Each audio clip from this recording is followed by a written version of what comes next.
இப்போ சாரங்கள் அடிப்படையில் பலன்கள் சொல்கிறது எப்படிங்கிறது என்னுடைய டாப்பிக்கு. சாரம்னா என்னன்னா, நமக்கெல்லாம் பூமியில் இடம் இருக்குது, கால் வச்சு 1 2 3 நம்ம நடந்து போயிடலாம். கிரகங்களுக்கு அங்கே வான்மண்டலத்தில் இடம் இல்லை. நட்சத்திரத்தில் தான் 1ஆம் பாதம் 2ஆம் பாதம் 3ஆம் பாதம்னு கால் வச்சு போவாங்க. எந்த நட்சத்திரத்தில் போய் அவங்க பயணம் பண்ணுறாங்களோ அந்த நட்சத்திராதிபதி பலமாக இருந்தால் பயணங்கள் நல்லா இருக்கும். நட்சத்திராதிபதி வீக்காக இருந்தால் அந்த பயணங்கள் வீழ்ந்துடும். நொடிச்சு விட்டு சறுக்கி விட்டு கீழே விழுந்துருவாங்க. இதுதான் சாரத்தினுடைய அடிப்படையில் எடுக்கக்கூடிய ஒரு பலன்கள். அப்புறம் என்னதான் நம்ம பலன்கள் சொன்னாலும், ஜோதிடமாக இருக்கட்டும், எண் கணிதமாக இருக்கட்டும், வாஸ்துவாக இருக்கட்டும், நியூமராலஜின்னு சொல்லக்கூடியது அதுவாக இருக்கட்டும், புரோனாலஜின்னு சொல்லி எதுவாக இருந்தாலும் சரி, அத்தனையும் பிரபஞ்சத்துக்கு உட்பட்டது, கட்பட்டது. அனைத்து வித தெய்வங்களும் அனைத்து வித நவகரங்களும் உலகத்தில் உள்ள இந்து முஸ்லீம் அத்தனை கோயில்களும் பிரபஞ்சத்துக்கு உட்பட்டது, கட்பட்டது. இப்போ உலகத்தில் பார்த்தீங்கன்னா எல்லா நாட்டிலையும் மேகங்கள் ஓடிக்கிட்டு இருக்குது, காற்று அடிச்சிட்டு இருக்குது, கடல் அலைகள் அடிச்சிக்கிட்டு இருக்குது, இங்கேயும் அடிச்சிக்கிட்டு இருக்குது, எல்லா இடத்துலையும் அடிச்சிக்கிட்டு இருக்குது. இப்போ பிரபஞ்சத்துக்கு கட்டுப்பட்டதுன்னு எப்படி சொல்கிறோம் பாருங்க. இப்போ ஜாதகம் நம்ம பார்த்து சொல்கிறோம், இத்தனை வயசுக்கு இருப்ப, இவ்வளோ கண்ணு நீ படிப்ப, உனக்கு இந்த வீடெல்லாம் வாஸ்து பார்த்து கட்டியாச்சு, இது 140 வருஷத்துக்கு இந்த வீடு இருக்கும், எல்லாம் நம்ம பேரை மாற்றியாச்சு, இன்னிலேருந்து வாழ்க்கையில் லைஃப் எல்லாம் ஓகே, எல்லாம் நம்ம சொல்லிடுறோம். ஆனால் பிரபஞ்சத்துக்கு நம்ம கோபம் பண்ணிக்கிட்டு இருக்கிறோம். இப்போ பிரபஞ்சம் கோவிச்சுக்கிட்டு அடித்தது ஒரு சுனாமி. அப்போ சுனாமியில் ஒரே நேரத்தில் உலகமெல்லாம் ஒரு 4.5 லட்சம் பேர் பக்கமாக இறக்குறாங்கன்னா 4.5 லட்சம் பேர்த்துக்கு ஆயுள் முடிஞ்சதா? பிரபஞ்சம் என்ன பண்ணுச்சு? ஜோதிடத்தை தூக்கிடுச்சா? ஒரு தூக்கி போட்டு மிதிச்சிருச்சுன்னு சொல்லணும். பட் இது புராணங்கள் இதிகாசங்களோட சம்மந்தப்பட்டு வர்றதுனால ஜோதிடத்தை பிரபஞ்சம் தன்னுடைய கட்டுக்குள்ளார வச்சிருக்குதுன்னு சொல்லணும். அத்தனை வீடு அடிச்சுக்கிட்டு போச்சு.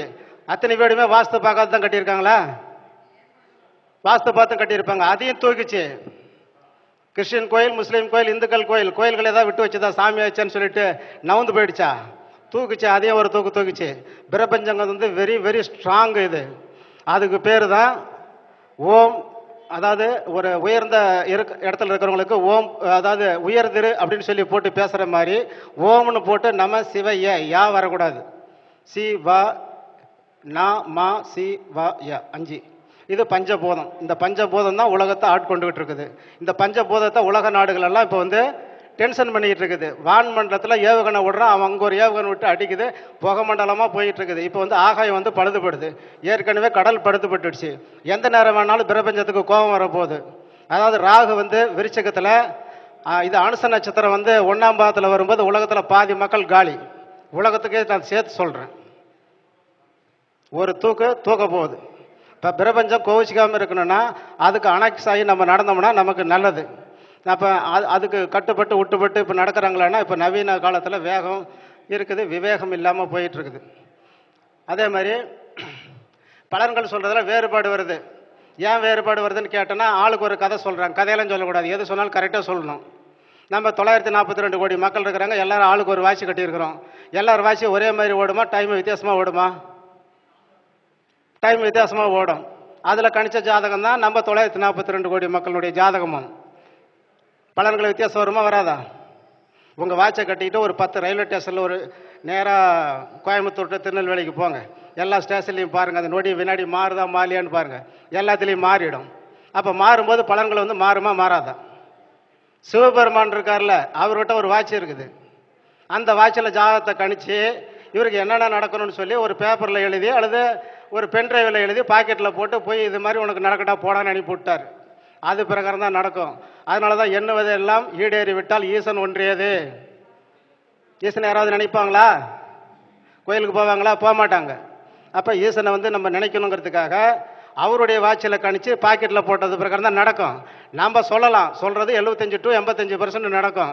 இதுதான் நடக்கும்னு அறுதியிட்டு உறுதியிட்டு ஜோதிடத்துறையில் சிலர் பேசுகிறாங்க. நானும் சில நேரத்தில் பேசியிருக்கேன். இப்போ பக்குவப்படும் போது நமக்கு மேலே ஒரு சக்தி இருக்குது, அதனால் அதுதான் உச்ச சக்தி அப்படின்னு சொல்லிட்டு நம்ம இப்போ கொஞ்சம் அடக்கி வாசிக்கக்கூடிய ஒரு சூழ்நிலையை எடுத்தாச்சு. அதனால் நீங்கள் வளரும் ஜோதிடர்கள் இப்போயே கொஞ்சம் அடக்கி வாசித்து கொஞ்சம் வந்துக்கிட்டீங்கன்னா உங்களுக்கு நல்லா இருக்குங்கிறது இந்த இடத்துல நம்ம சொல்லலாம். ரைட்டுங்களா? அதுக்கு அடுத்தது இப்போ ஒரு பெண்ணனுடைய ஜாதகம் சாரங்கள் அடிப்படையில் எப்படி பலன்கள் எடுக்கிறோன்னு சொல்லிடுறேன் பாருங்கள். 18/10/1995. மீண்டும் சொல்கிறேன், 18/10/1995 மாலை 6:15 பிறக்குது. அது நாகர்கோயிலில் பிறக்குது. மாலை 6:15 நாகர்கோயிலில் பிறக்குது. லக்கணம் மேச லக்கணம். லக்கணம் கேது சாரம். அங்கேயே கேது இருக்கிறாரு, கேதுவும் கேது சாரம். 4ஆம் இடத்துல சந்திரன் இருக்கிறார். மேச லக்கணத்துக்கு 4ஆம் இடத்துல சந்திரன், அவர் புதன் சாரம். 6ல் புதன் இருக்கிறாரு, அவர் சந்திரசாரம். 7ல் வந்து சுக்கிரன் இருக்கிறாரு, சூரியன் இருக்கிறாரு, ராகு இருக்கிறாரு 7ல். இதில் வந்து சூரியன் வந்து செவ்வாசாரம், ராகு செவ்வாசாரம், சுக்கிரன் மட்டும் ராகுசாரம். 8ஆம் இடத்துல செவ்வாயும் குருவும் இருக்கிறாங்க. செவ்வாய் வந்து சனி சாரம், குரு வந்து புதன் சாரம். 11ஆம் இடத்துல சனி பகவான் இருக்காரு, அவர் வந்து குரு சாரம் வாங்கியிருக்கிறார். இப்போ சாரங்கள் சொல்லிட்டேன், கிரகங்கள் சொல்லிட்டுனா இந்த அம்மாவுக்கு 1995 18/10, இப்போ வந்து 30 வயசு 4 மாதம் 10 நாள் இதுக்கு வயசு. இதுக்கு ஃபஸ்ட்டு திசை வந்து சனி திசை 10 வருடம் 11 மாதம் 11 நாள், ரைட்டுங்களா? புதன் திசை வந்து 10 மாதம் 11 மாதம் 11 நாள். இப்போ வந்து இந்த பொண்ணுக்கு ஜாதகம் வந்தது, பார்த்த உடனே சொல்லிட்டு அந்த பொண்ணுக்கு கல்யாணம் ஆகிறதுக்கான வாய்ப்புகள் இல்லை, அது விஷயமா வந்தீங்களா? ஆமாம் அப்படின்னாங்க. நீங்களே எல்லாரும் சொல்லிடலாம். காரணம் என்ன? 7ஆம் இடத்துல சுக்கிரன் இருந்தால் காரகபாவக நாஸ்தி, ராகு கேதுகள் இருந்தால் தோஷம் லேட் ஆகும் திருமணத்துக்கு. அங்கே சூரியன் நேச கிரகம் நிற்கிது. இப்போ இதெல்லாம் வந்து அந்த 7ஆம் இடத்தை கெடுக்குது. 2வது 8ஆம் இடத்துல வந்து செவ்வாய் பகவான் இருக்கிறாரு, 12 8ல் போய் நிற்கிறார்.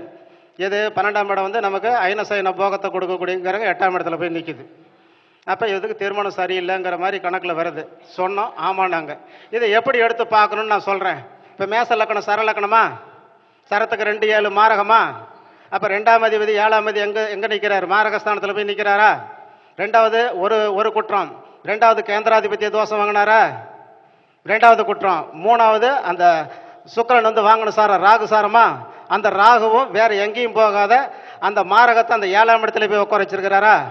3வது குற்றம். 4வது சூரிய பகவான் 5ல் உட்காந்து அவர் வந்து நேசம் அடைஞ்சிட்டார், சாரம் கொடுத்தவர் 8ல் செவ்வாய் நிற்கிறார். அப்போ 8ஆம் இடத்து பலன் தான் அங்கே 7ஆம் இடத்துக்கு வரும், அதுவும் சரியில்லையா? மாங்கல்ய ஸ்தானம் 8ஆம் இடம், 8 குறைவும் சனி சாரம், அவர் பாதகத்தில் நிற்கிறார். 12 குறைவும் 8ல் நிற்கிறாரு, அவர் புதன் சாரம், புதன் வந்து 6ல் நிற்குது. இங்கே பார்த்தீங்கன்னா 6 8 12 எல்லாம் கனெக்ட் ஆகுது. மாங்கல்ய தோஷம் இருக்குது, இதுவும் இருக்குது. இப்போ 2ஆம் இடம் கெட்டால் 4ஆம் இடம் கெடும். 2ஆம் இடம் குடும்பஸ்தானம் கெட்டு போச்சா? நேசகரகத்தோட போய் சேர்ந்து ராகுவோட சேர்ந்து ஒரு அகராதி பேசி லொல்லு பேசி நம்மளுடைய வாழ்க்கையை நம்ம கெடுத்துக்கணும்னு வந்துருச்சு. 2ஆம் இடம் கெட்டால் 4ஆம் இடம் கெடும். 4ஆம் இடத்த அதிபதி யார்? சந்திரன். சாரம் கொடுத்தவன் 6ல் போய் நிற்கிறாரு. 6ல் இருக்கிறவர் சந்திர சாரம், 6 நாள் பரிவர்த்தனை. சுகஸ்தானமும் போச்சா? புத்திரஸ்தானம் 5ஆம் இடம், 5க்கு அதிபதி போய் 7ல் போய் நிற்கிறாரா? அவர் நேசகதியா? அவர் சாரம் கொடுத்தவர் 8ல் போய் நிற்கிறாரா? அப்போ 2 கட்டுச்சு, 4 கட்டுச்சு, 5 கட்டுச்சு, அதுக்கு பின்னாடி 7 கட்டுச்சு. இப்போ நம்ம என்ன சொல்லுவோம்? இது ராகு கேது தோஷம், இதுக்கு ஒரு பரிகாரம் பண்ணலாம். 8ஆம் இடத்துல செவ்வாய், இதுக்கு ஒரு பரிகாரம் பண்ணலாம், பண்ணால் திருமணங்கள் நல்ல முறையாக நடக்கும் அப்படின்னு சொல்லி மற்றவங்க நம்ம சொல்கிறாங்க. முயற்சி பண்ணி பார்க்கலாம். கிரகத்துக்கு பரிகாரம் பண்ணுறதுனால ஒன்றும் தப்பு கிடையாது. பட் அது பண்ணால் நடக்குமா அப்படிங்கிறது உத்தரவாதம் கிடையாது. அதனால் பண்ணி பாருங்கள், ஒருவேளை லக்கு இருந்தால் நடக்கும், அப்படி தான் சொல்லணுமா ஒழிய இது பண்ணால் நடக்கணும் உறுதியிட்டு மட்டும் சொல்லக்கூடாது. முதல் சொன்ன அந்த பிரபஞ்ச ரகசியத்தை இங்கே கொண்டு வந்து வச்சுக்கணும். சரிங்களா? இப்போ வந்து அந்த பொண்ணுக்கு திருமண வாழ்க்கைக்கு கேட்ட கேள்விக்கு எப்படி நம்ம பலன்கள் சொல்லியிருக்கிறோங்கிறது சாரங்கள் அடிப்படையில் நம்ம சொல்லியிருக்கிறோம். அப்போ இதுக்கு நடக்குமா நடக்காதா அப்படின்னு கேட்கும்போது 7ஆம் பாவகாதிபதி சுக்கிரன் வந்து என்ன சாரம் வாங்கியிருக்காரு? ராகு சாரம் வாங்கியிருக்கிறார். ராகு எங்கே நிற்கிறார்? 7லே நிற்கிறார். அப்போ 7ஆம் இடத்தை தொடணும்னா அந்நிய மொழி அந்நிய பாஷை உள்ளவங்கள நம்ம தொட்டுக்கணும், அல்லது டைவர்ஸ் ஆன ஜாதகத்தை இவங்க தொட்டுக்கணும். இது மாதிரி தொட்டுக்கணும். கல்யாணம் பண்ணும்போது நாத்தனார் கையில் 3 முடிச்சையும் போட்டுக்கிட்டு மணமகன் வந்து அப்படியே ஆக்ஷன் மட்டும் காட்டணும்.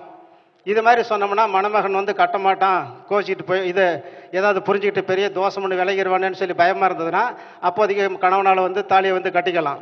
அதுக்கு பின்னாடி 1 வருஷத்துக்குள்ளார ஒரு மஞ்சள் கயிற்றுல கழுத்தில் கட்டிக்கிட்டு அதை இறக்கி புது கயிற்றுல வந்து எல்லாம் கோத்து விட்டு நாத்தனார் கையில், நாத்தனார்னா அந்த கணவனுக்கு யார் உயிரணுக்களை கொடுத்தாங்களோ அந்த உயிரணுக்களை கொடுத்த சகோதரி, அக்காவோ தங்கச்சியோ, அவங்க வீட்டுக்காரரு, அந்த அம்மா, குழந்தைங்க 3 பேத்துக்கு புது ட்ரெஸ், இவங்க 3 பேத்துக்கு புது ட்ரெஸ் எடுத்து ஒரு சுப முகூர்த்தத்தை அன்னைக்கு அந்த பெண்ணினுடைய கையினால் கட்டின மாங்கல்யத்தில் வாழ்ந்தார்னா அவர் வாழ்க்கை வாழ்ந்துக்கும். முதல் மாங்கல்யம் கணவன் கட்டுந்து இறங்கியே ஆகணும்.